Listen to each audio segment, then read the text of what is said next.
આ અધિકારીમાં સમજોશ કે નહીં? કોણ?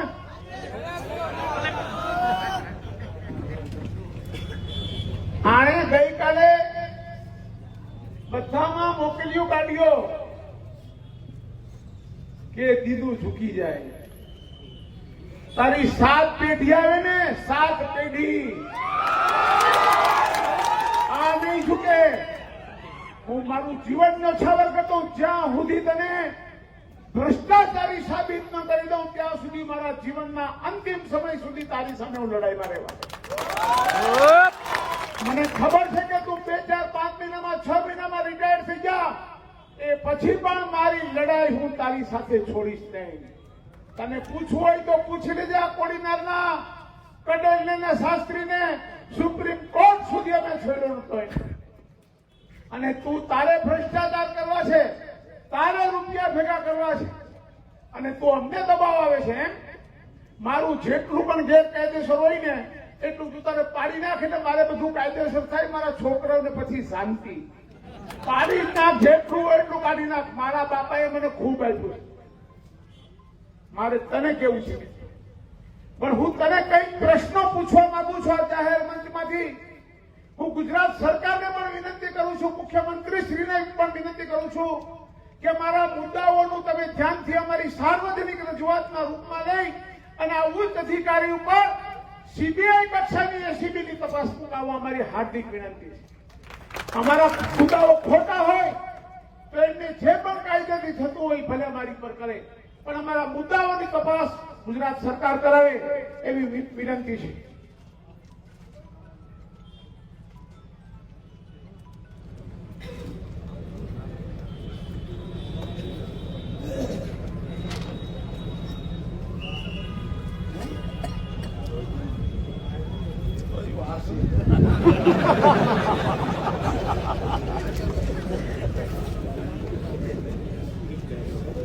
હવે આ ભાઈના જેટલા ભ્રષ્ટાચારના, આ જિલ્લાને લૂંટવાના જેટલા ભાઈએ કારનામા કર્યા છે એની હું જાહેર મંચ ઉપરથી ગુજરાત સરકાર પાસે હું માંગુ છું કે આની તપાસ થવી જોઈએ.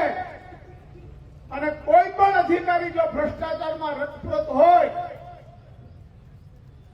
એની સામે અમે તપાસ માંગીએ છીએ. આ ગીર સોમનાથ જિલ્લાના કલેક્ટર દિગ્વિજયસિંહ જાડેજા માટે અમે તપાસ માંગીએ છીએ. એનાથી જે પણ કાયદાથી થતું હોય મારી પર કરે, મને વાંધો નથી. પણ હું પ્રજાનો પ્રતિનિધિ છું અને પ્રજાએ મને ચીજો છે. મારે ચોક્કસપણે કહેવું છે કે મારે મારા ઉપર પણ જોખમ લઈને જે કરવું પડે પ્રજા માટે હું કરીશ. કેમ કે મારી લડાઈ કોઈ સામાન્ય માણસ સાથે નથી. 5000 વર્ષ પહેલા આવ્યો તો મોહમ્મદ ગજની વિદેશથી આવ્યો તો સોમનાથને લૂંટવા માટે. અને આજે આ આપણો આધુનિક લાયસન્સદાર લૂંટેરો હમણાં આવ્યો છે આપણા સોમનાથ જિલ્લાને લૂંટવા માટે. એ લૂંટતા હું રોકાવા માટેનું મારું સર્વસ્વ અર્પણ કરવું પડે તો હું કરી દેવાનું છું. આ બધાને યોગ્ય લાગે તો મારા ભ્રષ્ટાચાર મુક્તિ આંદોલનમાં આ બધા પણ જોડાજો. આવનારા દિવસોમાં હું સોમનાથ જિલ્લાને ભ્રષ્ટાચારમાંથી મુક્ત કરવા માટેનું એક આંદોલન ચલાવવાનો છું. અને અત્યારે તો માત્ર ને માત્ર આ જિલ્લા કલેક્ટર ઉપર જ મારું કામ કેન્દ્રિત છે. એની હું વાત કરવા માંગુ છું. વેરાવળમાં તમે જોઈ હશે, ચોપાટી જોઈ છે દરિયા કિનારે નવી ચોપાટી બની. આ ચોપાટીના કોન્ટ્રાક્ટરે કામ મોડું કર્યું. ચોપાટીમાં કોન્ટ્રાક્ટરે કામ મોડું કર્યું તો એની પેનલ્ટી આવી. પેનલ્ટી એટલે કેટલી? 1 કરોડ રૂપિયાની પેનલ્ટી આવી. આ પેનલ્ટી ક્યાં જમા થાય? ગુજરાત સરકારના ખાતામાં જમા થવી જોઈએ. એના બદલે આ ભાઈએ 60-40 નો ભાગ પાડી લીધો. 60% પોતે રાખ્યા અને 40% કોન્ટ્રાક્ટર. આના પછી આવે છે આપણા જિલ્લામાં કેટલી મોટા ઉદ્યોગ ગૃહો છે. જીએસસીએલ છે, સિદ્ધિ સિમેન્ટ છે, અંબુજા સિમેન્ટ છે. આ બધી સિમેન્ટની અને પથ્થરોની, રેતીની રોયલ્ટીનું જે ફંડ આવે એને ડિસ્ટ્રિક્ટ મિનરલ ફંડ કહેવાય. આ ડિસ્ટ્રિક્ટ મિનરલ ફંડ આ જ્યારથી આ ભાઈ અહીંયા આવ્યા છે ત્યારથી આજ દિવસ સુધીમાં 3 વર્ષના અંદાજિત 30 કરોડ રૂપિયા જેવું મિનરલ ફંડ એને પોતાના લાગતી વળગતી એજન્સીઓ ઉભી કરીને એને મોટામાં મોટો ભ્રષ્ટાચાર કર્યો છે. એની પણ અમે અહીંયાથી તપાસ માંગીએ છીએ. આ માટે આ જ ફંડના અમલીકરણ અધિકારી જે પણ હોય, અમલીકરણ અધિકારી ઉનાના પ્રાંત હોય કે પછી સોમનાથ જિલ્લા હિસાબનીશ એક મહિલા અધિકારી હોય, આ બધાને ડરાવી ધમકાવીને આ અધિકારીએ એમની સહીઓ લઈને મોટામાં મોટો ભ્રષ્ટાચાર કર્યો છે. અને એને પુરવાર કરવા માટે હું એમને પડકાર ફેંકીને કહું છું કે મારી સામે કોર્ટમાં આવે. આના મારી પાસે જે આધાર પુરાવા છે ને એ હું કોર્ટમાં રજૂ કરવાનો છું. કોર્ટમાં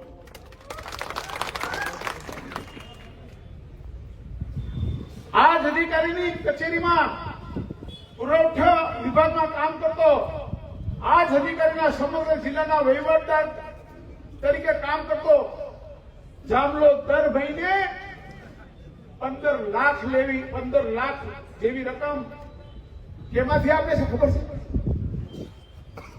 સસ્તા અનાજ ની દુકાનો વાળા પાસેથી, મધ્યાહન ભોજનના યોજનાના અનાજમાંથી અને આંગણવાડી યોજનામાંથી, કે જે ગરીબોના મોઢે અનાજ જાય છે. ગરીબોના મોઢે અનાજ સરકાર અને આપણા નરેન્દ્રભાઈ મોદી ગરીબોને મફત રેશન આપે છે. એ રેશનના કારા કારોબાર કરવાની છૂટ આપીને એમાંથી પણ મહિને 15 લાખ રૂપિયા આપે છે. ગરીબોના મોઢે જતા કોળિયામાંથી ખાનારો માણસ કેવો હોય ને એ પ્રજાએ વિચારવાનું છે. ગીર સોમનાથ જિલ્લાની અંદર દરિયા કિનારા પર ચાલતી જેટલા પણ કામો હોય એમાં સૂત્રાપાડા જેટલી હોય, વેરાવળ જેટલી હોય, માઠવાડ જેટલી હોય, આ બધા કોન્ટ્રાક્ટર પાસેથી આ પોતે રૂપિયા 3 લાખ જેવો મહિને હપ્તો લે છે. ગીર સોમનાથ જિલ્લાના જેટલા બી ક્રશર પ્લાન્ટ છે, ભરડિયાઓ છે, મારે પોતાને પણ એક છે. આ બેઠો રવિ મારી પાસે સોગંદનામું મને કરી દેવું પડશે.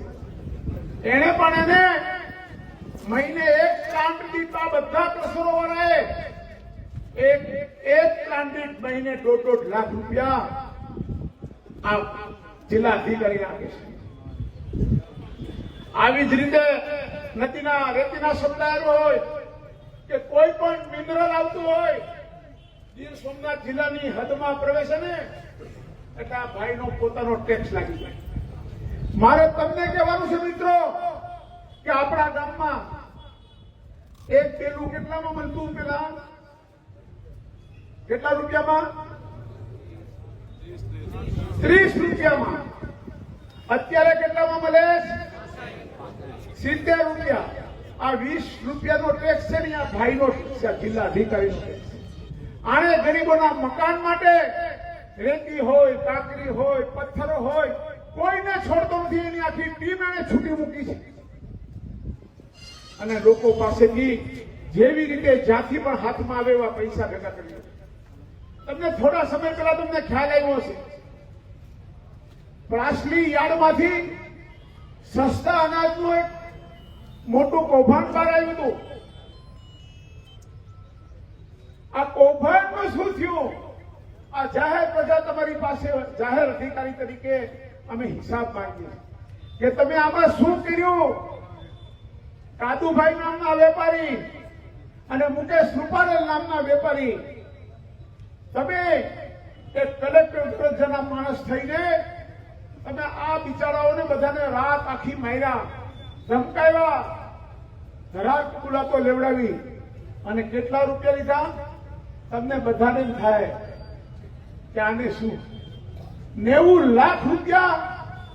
આવડો મોટો તોડ કોઈ ગીર સોમનાથના જિલ્લાના ઇતિહાસમાં કોઈ એ નહીં કર્યો હોય એવડો આને તોડ કર્યો. 90 લાખ રૂપિયા. આની પણ અમે સરકારશ્રી પાસે તપાસ માંગીએ છીએ.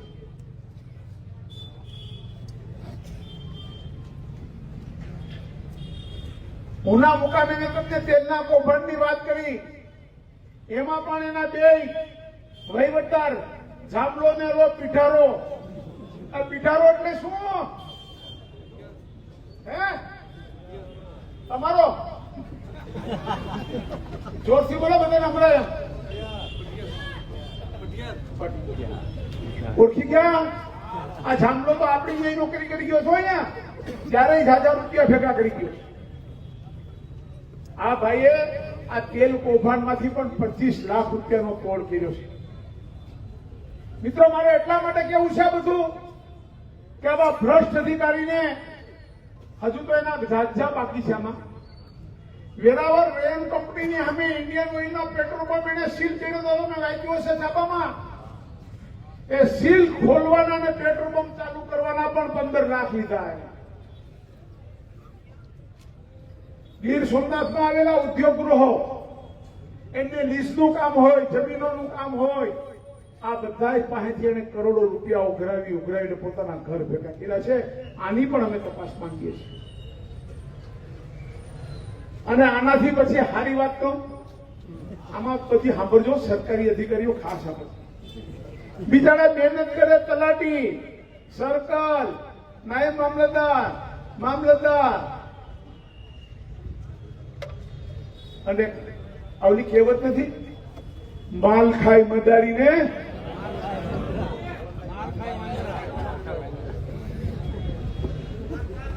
આ બધા નાના અધિકારીઓ પાસે સહી સિક્કા કરાવે, નોટો લખાવડાવે અને માલ સીધો પોતે કટકટાવે છે. હવે હું તમને કહું, આ બધા મને પૂછતા હોય કે આપણા કોડીનારમાં પેલા મકાન કેટલામાં મળતું, એક મકાન કે પ્લોટ કેટલા મળતો? 8 થી 10 લાખ ને અત્યારે તમને શું ભાવમાં પ્લોટો મળે છે? શું કામ? મિત્રો, મારે આપને કેવું છે કે આ ભ્રષ્ટ અધિકારીએ ગામડામાં કોઈ પણ ખેતીની જમીનમાં તમે બિનખેતી કરવા જાઓ તો એ 40 રૂપિયા મીટરે ભાવ લે છે. આ અમારા બાપ દાદાએ બનાવેલી જમીનો છે, અમારા બાપ દાદાની મહેનતના પરસેવાની જમીન છે. એમાં તું મીટરે 40 રૂપિયા મારા ભાઈ શેના માટે લે છે? ભગવાન તને વેલાહાર સદબુદ્ધિ આપે, અને જો એ સદબુદ્ધિ એને ન આવે તો ભાજપની અમારી દિલ્હીથી લઈને ગુજરાતની સરકાર પણ અમે બરાબર ભાન કરાવી, એને ભાન અપાવે અને એને અમને કહીએ. અમારે તો બીજું કાંઈ નથી કેવું. હજી પછી વાત કરું. શહેરી વિસ્તાર હોય, શહેરી વિસ્તારમાં 80 રૂપિયા ભાવ મીટરના.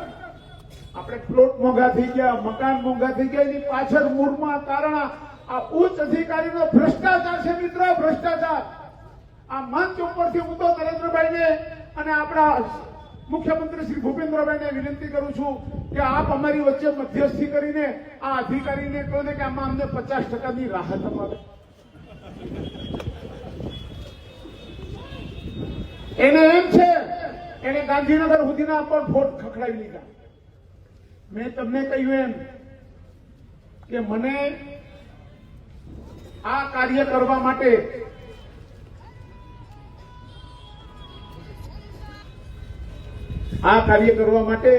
મને પ્રજાએ પ્રેર્યો છે.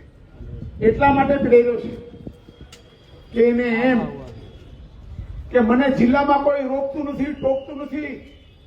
દરેક સરકારી કર્મચારીઓને દબાવી ધમકાવીને પોતે ક્યાંય સહી ન કર્યો એટલો હોશિયાર માણસ. પેલા પોલીસમાં હતા, પછી આમાં હતા, એટલે એમને બધી આવડત તો એની પાસે હોય જ. આરોપીઓને, બિચારા વેપારીઓને, ખેડૂતોને, લીઝ ધારકોને ધમકાવવા, ડરાવવા. એને એવું હતું કે હું આનું આમ કરી લઉં, આનું તેમ કહી લઉં. તો મારે તમને કેવું છે કે જે મારા સોમનાથ જિલ્લાના ગરીબ ખેડૂતોની, ગરીબ મકાન માલિકોની, ગરીબ ઝૂંપડામાં રહેનારા લોકોના મકાનો અને રસ્તાઓને, પોતાના ખેતરોના નારિયેળી આંબાઓ તોડી રહ્યો છે. હું આ જાહેર મંચમાંથી ગુજરાત સરકારને અને રાજકોટ કલેક્ટરશ્રીને હું વિનંતી કરું છું કે ન્યારી ડેમ ઉપર આદિરાજ ફાર્મ કરીને આ માણસનું, આ અધિકારીનું ફાર્મ આવેલું છે. ડેમના HFL એરિયાની અંદર આવેલું છે. આની ઉપર જો એ પગલા નહીં લે, અમે અરજીઓ પણ કરવાના છે. આ બધામાંની વિગતવાર અમે આરટીઆઈ પણ કરી રહ્યા છે, આરટીઆઈ થી માહિતી પણ મેળવી રહ્યા છે. અને પછી પણ જો સરકાર પગલા અધિકારી પર નહીં લે તો અમારે ના છૂટકે હાઈકોર્ટનો આશરો લેવો પડશે. અમે હાઈકોર્ટમાં જશું. હું અહીંયાથી વિનંતી કરું છું રાજકોટ કલેક્ટર સાહેબને કે ન્યારી ડેમ ઉપર આવેલા આદિરાજ ફાર્મ ડેમના સ્કેચમેન્ટ એરિયાની અંદર આવેલું હોય તો આની પર આપ પગલા લેવા અમારી વિનંતી છે અને જાહેર મંચ ઉપરથી માંગણી છે. આની અરજી પણ હું આપને આપું છું. આનાથી આગળ વધીને મિત્રો હું તમને કહું છું કે આપણે પોલીસ ખાતા મોટરસાયકલ લઈને આપણા છોકરા નીકળે બહાર, આપણા છોકરા મોટરસાયકલ લઈને બહાર નીકળે તો શું પૂછે પોલીસ વાળા ભાઈ? શું પૂછે? લાયસન્સ છે?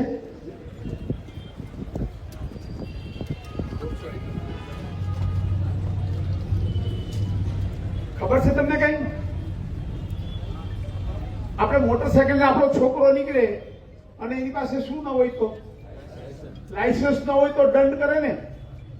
હું ગુજરાત મરીન પોલીસને પણ કહું છું, કોસ્ટગાર્ડને કહું છું, પોર્ટ વિભાગને કહું છું કે આ કલેક્ટર દિગ્વિજયસિંહ જાડેજાને આવડી મોટી માછીમારીની બોટ ચલાવવાની પરવાનગી કોણે આપી? એ શું બોટ ચલાવી શકે? આ બોટ એને ચલાવી છે ને એના વિડીયો અમારી પાસે છે. જો આની લાયસન્સની જરૂરિયાત રહેતી હોય તો હું જાહેર મંચમાંથી કહું છું કે જેના કાર્યક્ષેત્રમાં આવતું હોય એ કાર્યક્ષેત્રવાળા કામ કરે અને એમને પૂછે કે તમે આ બોટ તમારી પાસે કયું લાયસન્સ હતું કે કયો અધિકાર હતો એનાથી ચલાવી છે. એની વિડીયો પણ હું પ્રસિદ્ધ કરવાનો છું. એને હું કહું છું કે મારા વિરુદ્ધ કોર્ટમાં જાય. ઉચ્ચ અધિકારીને કહું છું મારા વિરુદ્ધ તમે કોર્ટમાં આવો, હું કોર્ટને તમામ પુરાવા આપીશ. એટલા માટે કહું છું કે મારી પાસે જાત બધા એફિડેવિટો બધું આવી ગયું છે. હું ડરતો નથી. હજી તો બંદૂકના લાયસન્સ વાળી વાત તો રહી જાય. તમારે રિવોલ્વર જોતી હોય ને આ ભાઈને મળો, લાયસન્સ વાળીઓ 15 લાખ નહીં પણ 15 લાખ, એક લાયસન્સ ના 15 લાખ. સમજાય તમને મારી વાત? પણ જે પોતે સત્તાના નશામાં હોય ને, સત્તામાં નશામાં હોય ને એને એમ છે. અને અહીંયા આપણા તાલુકામાં પણ ઘણા ફોટા પડાવે છે ભેગા, પણ ફોટા તમારે પડાવવા પડે. હું તો કોડીનારનો, ખુદ કોડીનારનો હું અમિતાભ છું. લોકો મારી હારે ફોટા પડાવે, મારે કોઈ હારે ફોટા પડાવવાની જરૂર નથી. મારી પ્રજાના દિલમાં વસેલો દિનું છે. તમને હું એક સરસ મજાનો એક મધ્યપ્રદેશનો એક દાખલો આપવા માંગુ છું. મધ્યપ્રદેશના શાજાપુર જિલ્લાના કલેક્ટરે એક ટ્રક ડ્રાઈવર પર ગુસ્સો આવી ગયો, ગુસ્સો. અને ખીજાઈને કહ્યું તું શું કરી શકીશ, તારી ઓકાત શું છે? તે ડ્રાઈવરે વિનમ્રતાપૂર્વક જવાબ આપ્યો. આ સામાન્ય ડ્રાઈવરે જવાબ આપ્યો, આ તો લડાઈ છે કે અમારી કોઈ ઓકાત નથી. આ તો લડાઈ છે કે અમારી કોઈ ઓકાત નથી. જ્યારે ઘઉંના ગોડાઉન ભરાઈ ગયા ત્યારે ઝાડને તમે પૂછો છો કે પાંદડાઓએ શું આપ્યું? ફરીથી બોલું, યાદ રાખો, લખી લો. આ તો લડાઈ છે, અમારી કોઈ ઓકાત નથી. જ્યારે ઘઉંના ગોડાઉન ભરાઈ ગયા ત્યારે ઝાડને તમે પૂછો છો કે પાંદડાઓએ શું આપ્યું? जो चिरागों से जलती रोशनी है वो हमसे है. દેશને આ લાલ પીળી લાઈટોએ શું આપ્યું? મિત્રો સમજાય છે બધામાં? આ સામાન્ય લોકોની વિનમ્રતા છે. તો મારે કેવું છે કે હું ગાંધીજીની સ્કૂલ સ્થાપેલી સ્કૂલ શારદા ગ્રામનો વિદ્યાર્થી છું, આજીવન ખાદીધારી છું.